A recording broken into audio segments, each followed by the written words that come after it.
June 28th, 2025. Well, it's that time of year again.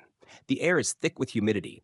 The cicadas are screaming their tiny heads off, and my Facebook feed has descended into the annual post university exam chaos. You'd think after all these years I'd be immune, but who am I kidding? The drama is better than any show on Netflix. This year's flavor of outrage seems to be twofold. First, you have the math exam was written by a sadist camp. I saw one kid's post that said, I didn't know if I was taking a math test or trying to decipher alien hieroglyphics. Honestly, I feel for them. I still have nightmares about my own exam day, staring at a question so long I think I briefly astral projected out of the room. We treat this single exam like it's the sorting hat from Harry Potter, deciding your entire destiny in 3 hours. No pressure, right?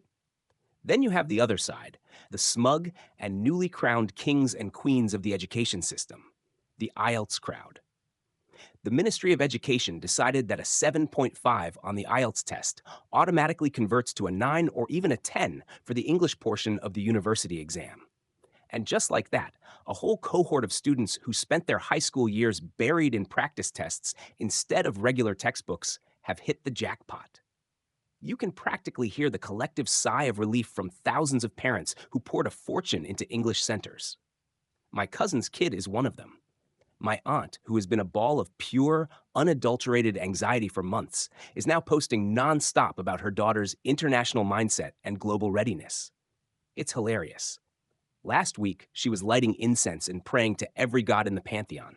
Today, she's a proud educational strategist. It's funny, but it also makes you think. We've created a system where you can essentially buy a head start. It's a smart move for the kids who can afford it, no doubt.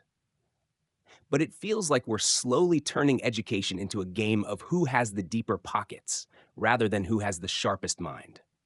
What about the brilliant kid in a rural province who can solve complex calculus in his sleep, but has never had the chance to practice speaking with a foreigner?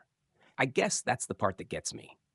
We put so much weight on this one single event, this carp leaping over the dragon's gate moment. We tell our kids it's the only path.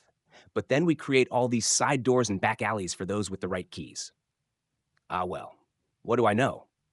I'm just a guy who survived his own exam apocalypse years ago, and now spends his weekends pondering the existential angst of 18-year-olds online.